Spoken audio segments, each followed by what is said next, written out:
Full ക്രോമിന്റെ ഒരു അതിപ്രസരമാണ്. റിവ്യൂസിന്റെ അതിപ്രസരവുമായി reviews. Welcome to our channel.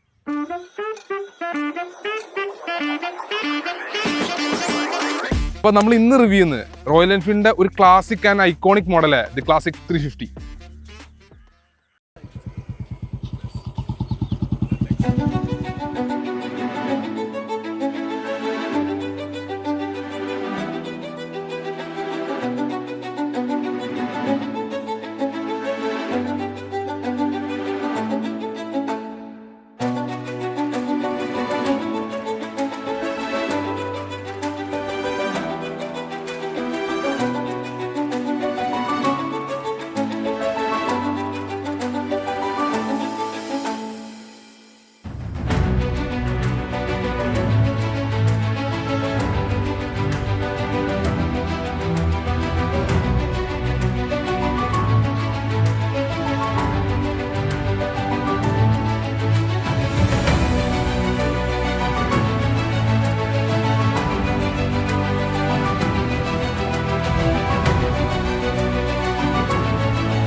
So ഇന്ന് നമ്മുടെ കയ്യിലുള്ളത് ദ മോഡേൺ ക്ലാസിക് 350 അല്ലേ? ബേസിക്കലി എന്തുകൊണ്ടായിരിക്കും ക്ലാസ് 350 2008 ഇന്ത്യയിൽ വന്നത്? ഓക്കെ, നമുക്ക് ഹിസ്റ്ററിയിലേക്ക് നോക്കുകയാണെന്നുണ്ടെങ്കിൽ ഫസ്റ്റ് ടൈം തൊട്ട് നമുക്ക് കിട്ടിയിരിക്കുന്ന ഒരു സ്റ്റാൻഡേർഡ് മോഡൽസ് ആണ്. ആ ഒരു റെഗുലർ നമുക്ക് ആ ഒരു കിക്കറിൽ തന്നെ സ്റ്റാർട്ട് ചെയ്യണ ആ ഒരു മോഡൽ റെട്രോ ഫിനിഷസ് ഒക്കെ കൊടുത്ത ഒരു ഫുൾ കംപ്ലീറ്റ് റെട്രോ സ്റ്റൈലിംഗിലായിരുന്നു അത് വന്നത്. പിന്നീട് ഒരു ഇന്ത്യൻസിന്റെ ഒരു മനസ്സറിഞ്ഞിട്ട് ഒരു കുറച്ചും കൂടെ ഒരു മോഡേൺ സ്റ്റൈലിംഗ് കൂടെ കൊടുക്കാൻ വേണ്ടിയിട്ടാണ് ഈ ഒരു മോഡൽ വന്നത്. സോ ക്ലാസിക് 350 അപ്പോൾ നമ്മുടെ ഇന്ത്യയിൽ വന്നത് 2008 അതെ. പിന്നെ അവരിങ്ങനെ കാലമായിട്ട് ചേഞ്ചസ് കൊണ്ടുവന്നു, ഓരോ കളർ ഡിസൈൻസ് കൊണ്ടുവന്നു. ലാസ്റ്റ് ഒക്കെ ആയപ്പോൾ സിംഗിൾ ചാനൽ ABS വന്നു. പിന്നെ കുറച്ചുകൂടിയും ഒന്ന് ഡിസ്കണ്ടിന്യൂഡ് ആയി ഒരു 2009 മേജർ അപ്ഡേറ്റ് വന്നത് BS6 മോഡൽസ്. പിന്നെ BS6 ഇത് വന്നത് J സീരീസ് എഞ്ചിൻ വെച്ചാണ്. ലൈക്ക് ആദ്യം വന്ന് Meteor 350 ആണ് ആ എഞ്ചിൻ വെച്ചിട്ട്. പിന്നെ വന്നൊരു വണ്ടിയാണ് ക്ലാസിക് 350. ഇതേ സെയിം സീരീസ് ഫോളോ ചെയ്യണതാണ് 100 350. മൂന്നാമത് വന്നാണ് 100 350.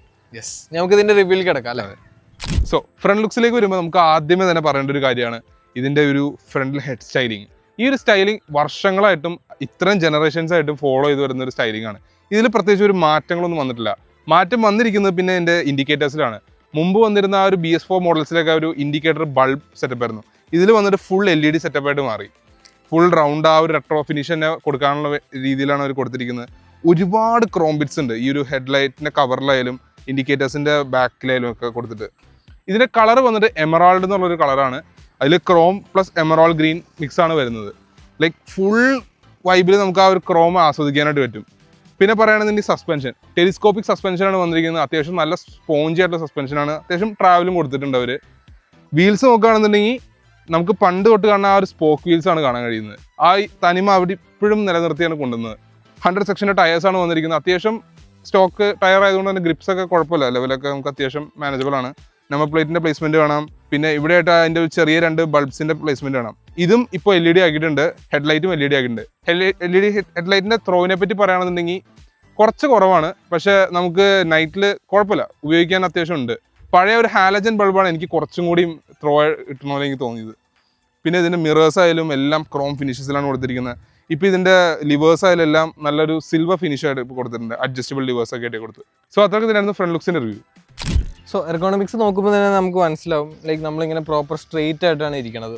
ലൈക്ക് മീറ്റിയോറിൽ നമ്മൾ നോക്കുകയാണെങ്കിൽ നല്ല സ്ട്രെച്ച്ഡ് ആയിട്ടാണ് നമ്മൾ കാലിങ്ങനെ സ്ട്രെച്ച് ചെയ്ത് വെച്ചിട്ടായിരിക്കും. അത് പക്ക ക്രൂസർ രീതിയിലാണ്. ഇത് ഇങ്ങനെയാണ്, നമ്മളൊരു വിരിഞ്ഞിട്ടാണ് ഇരിക്കുക. മെയിൻ നോക്കുകയാണെങ്കിൽ ഗോവൻ 350 ഇപ്പോൾ വന്നത് നമ്മൾ നല്ല ഇങ്ങനത്തെ ഒരു ആംഗിളിലാണ് ഇരിക്കുക. ഇത് പക്ക ഒരു സ്ട്രെയിറ്റ് ആംഗിളിലാണ് ഇരിക്കുന്നത്. ഇതും ബുള്ളറ്റും ഏകദേശം സെയിം എർഗോണമിക്സ് ആണ് വന്നിരിക്കുന്നത്. ഇവിടെ ഒരു കേർവ്ഡ് കൊടുത്തിട്ടുണ്ട്. പറയുകയാണെങ്കിൽ ഇത് 13 ലിറ്റർ ടാങ്കാണ്. കുഴപ്പമില്ലാത്ത റേഞ്ച് ഉണ്ട് മൈലേജ് ലൈക്ക് നോക്കുമ്പോൾ. പിന്നെ പുതിയ J സീരീസ് എഞ്ചിൻ നോക്കുകയാണെങ്കിൽ ഇത് 20 PS 27 Nm ടോർക്കാണ് കൊടുത്തിരിക്കുന്നത്. ഇതും ലൈക്ക് ബുള്ളറ്റും മീറ്റിയോറും ഗോവനൊക്കെ നോക്കുമ്പോൾ 2 ഷിഫ്റ്റേഴ്സ് ഉണ്ട്. 100-ന് മാത്രമായിട്ടാണ് അവർ സിംഗിൾ ഷിഫ്റ്ററായിട്ട് കൊടുത്തിരിക്കുന്നത് ഗിയർ ബോക്സ്. എഞ്ചിൻ നോക്കുകയാണെങ്കിൽ നമുക്കിവിടെ J സീരീസിൻ്റെ ഒരു കോഡ് കൊടുത്തിട്ടുണ്ട്, ഇവിടെ കാണാം. പിന്നെ നമുക്കിവിടെ കാണാം ബ്രേക്കിൻ്റെ ലിവർ നല്ല സൈസിൽ ഇവിടെ കൊടുത്തിട്ടുണ്ട്. അത്യാവശ്യം നല്ലൊരു ഫുഡ് പെക്സ് ആണ് കൊടുത്തിരിക്കണം. സീറ്റിംഗ് നല്ല സോഫ്റ്റ് ആണ്, പക്ഷേ ലോങ് റൈഡ്സിലൊക്കെ നമ്മൾ പോവുകയാണെങ്കിൽ കുറച്ച് പെയിൻ വരും. ഓവർ സോഫ്റ്റ് ആയാലും പ്രശ്നമാണല്ലോ. പക്ഷേ ഇത് പില്യൺ കംഫർട്ട് അടിപൊളിയാണ്. എക്സ്പെഷ്യലി ആക്സസറി ആയിട്ട് അവർ ഇത് കൊടുക്കുന്നുണ്ട്, ബാക്ക് റെസ്റ്റ് കൊടുക്കുന്നതുകൊണ്ടും നല്ല കംഫർട്ടാണ്. ലൈക്ക് നമ്മുടെ സിറ്റി യൂസിനൊക്കെ ഇങ്ങനെ കൊണ്ടു നടക്കാൻ സീറ്റ് അടിപൊളിയാണ്. പിന്നെ പറയുകയാണെങ്കിൽ ആക്സസറീസ് കുറേ എൻഫീൽഡ് കൊടുത്തിട്ടുണ്ട്. കണ്ടോ, പഴയ ബുള്ളറ്റിൻ്റെ രീതിയിലത്തെ സെയിം ക്രാഷ് ഗാർഡ് ഇപ്പോഴും അവർ ആക്സസറി ആയിട്ട് കൊടുക്കുന്നുണ്ട്. പിന്നെ ലൈക്ക് ആക്സസറീസും കളർ ഓപ്ഷൻസ് ഇതിന് കുറേയാണ്. ഇത് ക്രോമാണ്, ഇത് മെയിൻറ്റെയിൻ ചെയ്യാൻ വളരെ പണിയാണ്. ഇതാണ് ടോപ്പ് സ്പെക് കളർ ക്ലാസിക് 350യുടെ. ബാക്കി കളർ ഓപ്ഷൻസ് കുറേ അധികം ഉണ്ട്. സോ ബാക്ക് ലുക്സിലേക്ക് വരുമ്പോൾ നമുക്ക് ആദ്യമേ ശ്രദ്ധ പോകുന്ന ഒരു കാര്യമാണ് ഈ റോയൽ എൻഫീൽഡിന്റെ ബാഡ്ജിങ് വന്നിട്ടുള്ള ഒരു ബാക്ക് റെസ്റ്റ്. ആക്ച്വലി പില്ലിയന് ഇരിക്കാനായിട്ട് ഒരു കംഫർട്ട് ആക്സസറി ആയിട്ടാണ് ഇവരത് കൊടുത്തിരിക്കുന്നത്. അത്യാവശ്യം നല്ല സ്പോഞ്ച് ആയിട്ടുള്ള ഒരു കംഫർട്ടും കിട്ടുന്നുണ്ട്. പിന്നെ പറയുന്നത് എൻഫീൽഡിന്റെ ബാഡ്ജിങ് കൊടുത്തിട്ടുണ്ട്. ഓൾമോസ്റ്റ് ഒരു 10 സ്ഥലങ്ങളിലായിട്ട് ഈ ബൈക്കിൽ നമുക്ക് അതിന്റെ ബാഡ്ജിങ് കാണാൻ കഴിയും. പിന്നെ പറയുകയാണെന്നുണ്ടെങ്കിൽ ഇതിന്റെ ഒരു ടെയിൽ ലൈറ്റിന്റെ സെക്ഷനിലേക്ക് വരാം. അവിടെ മാത്രമാണ് ഈ ഒരു ബൈക്കിൽ ബൾബ് വന്നിരിക്കുന്നത്. ബാക്കി എല്ലാ യൂണിറ്റ്സും വന്നിട്ട് LED യൂണിറ്റ് ആണ് കൊടുത്തിരിക്കുന്നത്. ബാക്കി എല്ലാ ക്രോം ബിറ്റ്സ് നമുക്ക് കാണാൻ കഴിയും. നമ്പർ പ്ലേറ്റിന്റെ പ്ലേസ്മെന്റ് കാണാൻ കഴിയും. സാരി ഗാർഡിന്റെ ട്രീറ്റ്മെന്റ് കൊടുത്തിട്ടുണ്ട്. അത് വർഷങ്ങളായിട്ട് അവർ ഫോളോ അപ്പ് ചെയ്ത് കൊണ്ടുവരുന്ന ഒരു കാര്യമാണ്. പിന്നെ വന്നിട്ട് ഇതിന്റെ സസ്പെൻഷൻ അത്യാവശ്യം സോഫ്റ്റ് ആണ്, എന്നാൽ അത്ര ഹാർഡും അല്ല. ആ ഒരു രീതിയിലാണ് ഇപ്പോൾ ഇതിന്റെ സസ്പെൻഷൻ വന്നിട്ട് നമുക്ക് അത്യാവശ്യം കംഫർട്ടബിളി റൈഡ് ചെയ്യാനും കഴിയും. ഒരു ലോങ് റൈഡൊക്കെ പോകണമെങ്കിലും കുറച്ച് ഒന്ന് ബുദ്ധിമുട്ടാകും, പക്ഷെ എന്നാലും അത്ര പഴയൊരു ക്ലാസിക് 350 വെച്ച് കമ്പയർ ചെയ്യുമ്പോൾ കുറച്ചുകൂടെ കംഫർട്ട് വന്നിട്ടുണ്ട്. സൈഡിലെ ഫുഡ് പെക്സിലൊക്കെ റോയൽ എൻഫീൽഡിന്റെ ബാഡ്ജിങ് വന്നിട്ടുണ്ട്. പിന്നെ നമുക്ക് ഇതിന്റെ എക്സോസ്റ്റിലേക്ക് വരാം. എക്സോസ്റ്റിലേക്ക് വരുമ്പോൾ ആ ഒരു സീരിയൽ നമ്പർ എഴുതിയിട്ടുണ്ട്, ആ ഒരു ജെന്യൂനിറ്റി കീപ്പ് ചെയ്യാനായിട്ട്.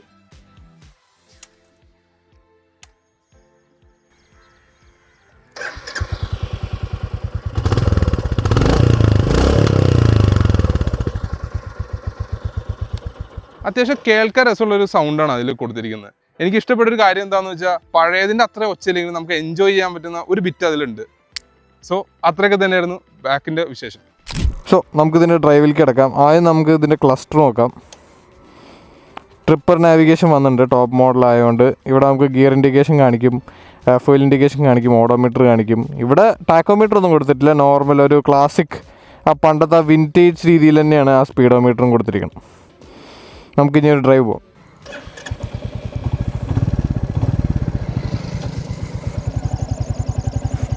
നമ്മൾ ഇനീഷ്യലി എടുക്കുമ്പോൾ തന്നെ നമുക്ക് മനസ്സിലാവുന്ന ഒരു കാര്യമുണ്ട്.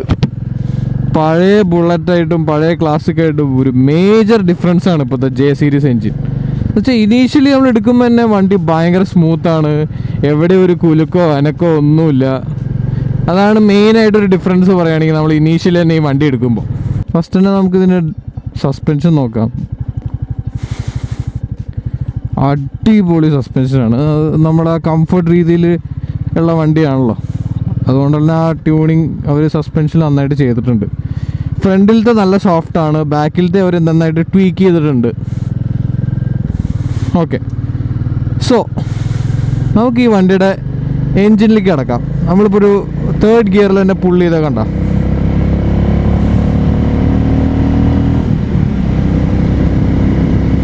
വണ്ടിക്ക് നല്ല മിഡ് റേഞ്ച് കൊടുത്തിട്ടുണ്ട്. ആ ഒരു 3rd ഗിയറിൽ നല്ല പുള്ളാണ് വണ്ടിക്ക്. പിന്നെ ഈ വണ്ടിയുടെ പ്രത്യേകത എന്താ വെച്ചാൽ നല്ല ലോ എൻഡും ഉണ്ട്. ഇപ്പോൾ നമ്മൾ ഭയങ്കര സ്ലോ ആയിട്ട് പോയാലും ഒരു 40-ലൊക്കെ 4th ഗിയർ കണ്ട വണ്ടിക്ക് ഒരു നോക്കിങ്ങും ഇല്ല, കാമാണ്. നല്ല ലോ എൻഡ് അതുകൊണ്ട് കൊടുത്തിട്ടുണ്ട്. നമുക്ക് വേണമെങ്കിൽ 5th ഗിയറിൽ തന്നെ 40-ൽ പോവാം. കണ്ട വണ്ടിക്ക് ഒരു പ്രശ്നവുമില്ല.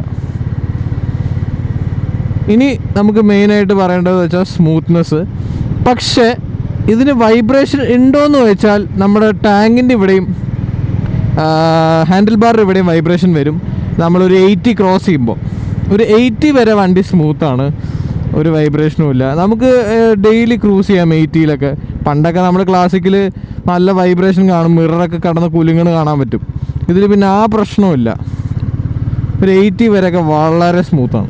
അപ്പോൾ ഇതിൻ്റെ ഗിയറിങ് വളരെ നല്ലതാണ്. എന്താ വെച്ചാൽ നമുക്ക് പെട്ടെന്ന് ഷിഫ്റ്റ് ചെയ്യാം, പ്രശ്നമൊന്നുമില്ല. എന്താ വെച്ചാൽ വണ്ടിക്ക് ലോ എൻഡ് കൊടുത്തിട്ടുള്ളതുകൊണ്ട്.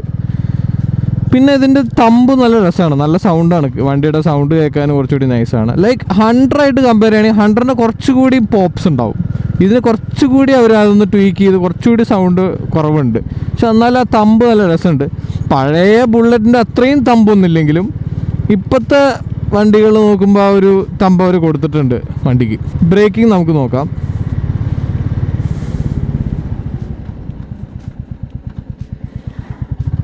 നോസ് ഡൈവ് ഉണ്ടാവും. എന്താ വെച്ചാൽ വണ്ടി ഭയങ്കര സോഫ്റ്റാണ് ഫ്രണ്ടിൽ, അതുകൊണ്ട് നല്ല നോസ് ഡൈവ് നമുക്കിതിൽ കാണാം. ബ്രേക്കിംഗ് നല്ലതാണ്. ബൈബ്രയുടെ ബ്രേക്സ് ആക്ച്വലി നല്ല റെസ്പോൺസീവ് ആണ്. പിന്നെ നമുക്കിതിൻ്റെ ഹീറ്റിങ്ങിൽ കിടക്കാം. എൻജിൻ നല്ല രീതിക്ക് വാം ആവും. സിറ്റിയിലൊക്കെ നമ്മൾ കുറേ നേരം ഡെഡ് ട്രാഫിക്കിലൊക്കെ കടന്നാൽ വണ്ടി നല്ലോണം ഹീറ്റ് ആവുന്നുണ്ട്. എസ്പെഷ്യലി ഇതിൻ്റെ ജെ സീരീസ് ഉള്ള എല്ലാ വണ്ടികൾക്കും ട്രാഫിക്കിൽ നല്ല ഹീറ്റ് ഉണ്ട്. നോർമൽ യൂസിനൊന്നും പ്രശ്നമില്ല. നമ്മുടെ ട്രാഫിക്കിലേക്ക് വരുമ്പോഴൊക്കെയാണ് വണ്ടി നല്ലോണം ഒന്ന് ഹീറ്റ് ആവുക. സോ നമുക്ക് മൈലേജ് ഒന്ന് പറയാം. സിറ്റി യൂസിൽ 32 to 33 കിട്ടും. നമ്മൾ ഹൈവേയിലൊക്കെ മാക്സിമം ഒരു 70-60 70-80 ഒക്കെ പിടിച്ച് ക്രൂസ് ചെയ്യുകയാണെങ്കിൽ ഒരു മാക്സിമം ഒരു 35-34 നമുക്ക് എത്തിക്കാൻ പറ്റും. അതിൻ്റെ മുകളിൽ കിട്ടില്ല. അതിൻ്റെ കോമ്പറ്റീറ്റർ നോക്കുമ്പോൾ ഹൈനസിന് കുറച്ചുകൂടിയും കിട്ടും. ഹൈവേസിൽ ഒരു 35 എബോവ് കേട്ടിട്ടുണ്ട് നമ്മൾ കുറേ പറയണമെന്നത്. ഇതിന് മാക്സിമം ഒരു 35 നമ്മൾ എക്സ്പെക്ട് ചെയ്യുക ഹൈവേയിൽ. സിറ്റി യൂസിൽ 30-32 ആ റേഞ്ചിലാണ്. എന്നാലും പഴയ ക്ലാസിക്കിനേക്കാളും എഫിഷ്യൻ്റ് ആയിട്ടുണ്ട് വണ്ടി. പിന്നെ എനിക്കിതിൽ ആക്ച്വലി ഹോണ്ട നോക്കുമ്പോൾ കുറച്ചുകൂടി അഡ്വാൻറ്റേജ് ഇതിന് എന്താണെന്ന് വെച്ചാൽ സർവീസ് കോസ്റ്റ് കമ്പയർ ചെയ്ത് നോക്കുമ്പോൾ വളരെ കുറവാണ് റോയൽ എൻഫീൽഡിന്. ഇതിനിപ്പോൾ ഫ്രീ സർവീസ് സ്റ്റാർട്ടിങ് വന്നത് 1000-1200 റേഞ്ചിലാണ് വന്നത്.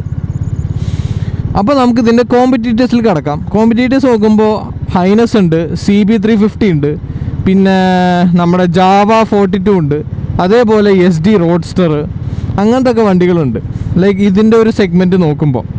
പക്ഷേ ഈ പ്രൈസിന് ലൈക്ക് ആക്ച്വലി നമുക്ക് നോക്കുകയാണെങ്കിൽ ക്രൂസേഴ്സും കിട്ടും, ലൈക്ക് ഡോമിനാർ കിട്ടും, NS400 കിട്ടും, പിന്നെ അല്ലാണ്ട് നമുക്ക് SF250 ജിക്സറിൻ്റെ കിട്ടും, ഹോണ്ടയുടെ CB300F, ലൈക്ക് അത് ഇതിനേക്കാളും വില കുറവിന് കിട്ടും. ഞാൻ പറയണത് വെച്ചാൽ ഇതിൻ്റെ സെഗ്മെൻറ്റ് അല്ലാത്ത ബൈക്സ് നമുക്ക് കുറേ ചാൻസ് ഉണ്ട് ഈ വിലയ്ക്ക് കിട്ടാൻ. പിന്നെ ഇതിൻ്റെ കോമ്പറ്റീറ്റേഴ്സ് നോക്കുമ്പോൾ ജാവ 42 അല്ലെങ്കിൽ SD റോഡ്സ്റ്ററിന് പവർ ഏറ്റവും ബെസ്റ്റ് അതിനാണ്. വളരെ പവറാണ് ആ വണ്ടിക്ക്. പക്ഷേ അതിന് മൈലേജും അതേപോലെ വളരെ കുറവായിരിക്കും. പക്ഷേ നമ്മുടെ ഒരു ക്രൂസിങ് അങ്ങനത്തെ ഒക്കെ ഒരു രീതിയിൽ കുറച്ചുകൂടി ഇതിൻ്റെ സീറ്റിങ് കുറച്ചുകൂടി കംഫർട്ടാണ്. അതാണ് ഈ ക്ലാസിക്കിലൊരു മെയിൻ ഒരു കാര്യം പറയുകയാണെങ്കിൽ. പിന്നെ എൻഫീൽഡ് കുറേ ഡിഫറെൻറ്റ് ടൈപ്സ് കൊടുക്കുന്നുണ്ട്. ഗോവൻ 350, അതേപോലെ ബുള്ളറ്റ് 350, മീറ്റിയോർ 350, പിന്നെ ഇതിൻ്റെ ചെറുതായിട്ടുള്ള 100 350, അങ്ങനെ കുറേ സെഗ്മെൻറ്റ്സും അവർ റോയൽ എൻഫീൽഡിൽ തന്നെ കൊടുക്കുന്നുണ്ട്. അങ്ങനെ ഒരു നോക്കുമ്പോൾ ഒരു ചെറിയൊരു അഡ്വാൻറ്റേജ് എൻഫീൽഡിനുണ്ട്. പിന്നെ gear falls neutrals like initially ഉണ്ടാവില്ല, പക്ഷേ ഈ വണ്ടി കുറച്ച് കാലം കഴിയുമ്പോൾ ഒരു ഫോൾസ് ന്യൂട്രലിൽ പ്രശ്നം വരുന്നുണ്ട്. പിന്നെ മാനൂവറബിലിറ്റി നോക്കുകയാണെങ്കിൽ ലൈക്ക് പഴയ ക്ലാസിക്കിനേക്കാൾ എന്തൊക്കെയോ ഒരു വെയിറ്റ് ഡിസ്ട്രിബ്യൂഷൻ നന്നാക്കിയിട്ടുണ്ട്. അപ്പോൾ നമുക്കിതിൻ്റെ വേർഡിക്റ്റിലേക്ക് കിടക്കാം അല്ലേ. ആദ്യം തന്നെ പറയേണ്ടത് പ്രൈസിങ്. എവിടെയാണ് പ്രൈസ് പോയിരിക്കണല്ലേ? 2.9 lakhs. എൻ്റെ അറിവിൽ 1.5 ലക്ഷം രൂപ ഓൺ റോഡിൽ തുടങ്ങിയ വണ്ടിയായിരുന്നത്. അന്നൊക്കെ ആ വിലയ്ക്ക് ഓക്കെ ആയിരുന്നു. എന്നുവെച്ചാൽ അത്ര കോമ്പറ്റീറ്റേഴ്സും ഇല്ല അന്നത്തെ കാലത്ത്. പക്ഷെ ഇപ്പൊ പ്രൈസ് വളരെ കൂടുതലാണ് അല്ലേ? ഇൻഫ്ലേഷൻ. 2.9 lakhs. നമ്മൾ RSന്റെ റിവ്യൂലും പറഞ്ഞായിരുന്നു ലൈക്ക് അതിനും ഭയങ്കര പ്രൈസ് കൂടുതലാണ്. ഇത് ഇനിയും കൂടുതലാണ്. 2.9 lakhs വരുന്നുണ്ട്. പിന്നെ ആ ഒരു ക്രോമിന്റെ ഒരു പ്രൈസിംഗ് ആണ് അത് കൂടുതലും വന്നിരിക്കുന്നത്. ലൈക്ക് ഇത് വാങ്ങിയാലും ലൈക്ക് മെയിൻ്റനൻസിന്റെ സൈഡിലേക്ക് വരുമ്പോഴാണ് പിന്നെ കുറച്ചും കൂടി നമുക്കൊന്ന് എപ്പോഴും ഇങ്ങനെ തുടച്ചോണ്ടേയിരിക്കണം അല്ലേ? അതാണ് വേറൊരു പ്രശ്നം. പിന്നെ സ്ക്രാച്ച് തംപ്രിന്റ് എല്ലാം പെട്ടെന്ന് വരും.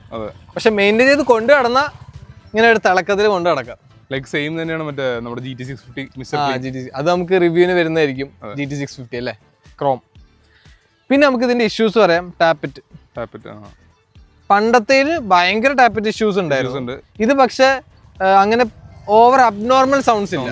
പണ്ടത്തെ നോക്കും പുതിയ ജെ സീരീസിന്റെ ഒരു പ്രത്യേക ടാപ്പിറ്റ് അല്ലേ, അങ്ങനത്തെ ഒരു ടാപ്പിറ്റ് ആയിട്ട് എനിക്ക് അത്ര ഇറിറ്റേറ്റിംഗ് ആയിട്ട് തോന്നില്ല. പണ്ടത്തെ പറഞ്ഞാൽ ലൈക്ക് നമുക്ക് സഹി കിടും അതുപോലത്തെ. പണ്ടത്തെ വളരെയധികം സൗണ്ട് ആയിരുന്നു. പിന്നെ പണ്ടത്തെ കുറെ ഇഷ്യൂസ് അല്ലാണ്ടും ഉണ്ടായിരുന്നു എഞ്ചിൻ. പിന്നെ എന്തെങ്കിലും നിനക്ക് ക്രോണായിട്ട് തോന്നിയായിരുന്നു? പിന്നെ ഈ ഒരു സ്വിച്ച് ഗിയേഴ്സ് ഒക്കെ ഇല്ലേ, ഇത് ഓവർ ടൈം കുറച്ച് കളേഴ്സ് ഒന്ന് ഫെയ്ഡ് ആവണല്ലോ തോന്നിയിട്ടുണ്ട്. ഇഗ്നിഷന്റെ ഒക്കെ ലൈക്ക് നമ്മുടെ അനന്തുവിന്റെ വണ്ടി നമുക്കറിയാം, അതിന്റെ ആ ഒരു ഇഗ്നിഷൻ ഫെയ്ഡ് ആയിട്ടുണ്ട്. ഓവർ ടൈം ഫെയ്ഡ് ആവും. പിന്നെ എനിക്ക് കോണായിട്ട് തോന്നിയത് ക്ലച്ചാണ്. കുറച്ച് ഹാർഡാണ്. പിന്നെ എൻഫീൽഡിന്റെ അവർ എപ്പോഴും ക്ലച്ചിൽ അവർക്ക് അത് പീക്ക് ചെയ്തിട്ടില്ല, ആ ഒരു ലൈറ്റ്നസ് കൊണ്ടുവരാൻ പറ്റിയിട്ടില്ല. സോ അത്രയൊക്കെ തന്നെ ഉണ്ടായിരുന്നുള്ളൂ ഞങ്ങളുടെ റിവ്യൂ. ലൈക്ക് ചെയ്യുക, സബ്സ്ക്രൈബ് ചെയ്യുക, ഷെയർ ചെയ്യുക അല്ലേ. അതെ, താങ്ക് യു.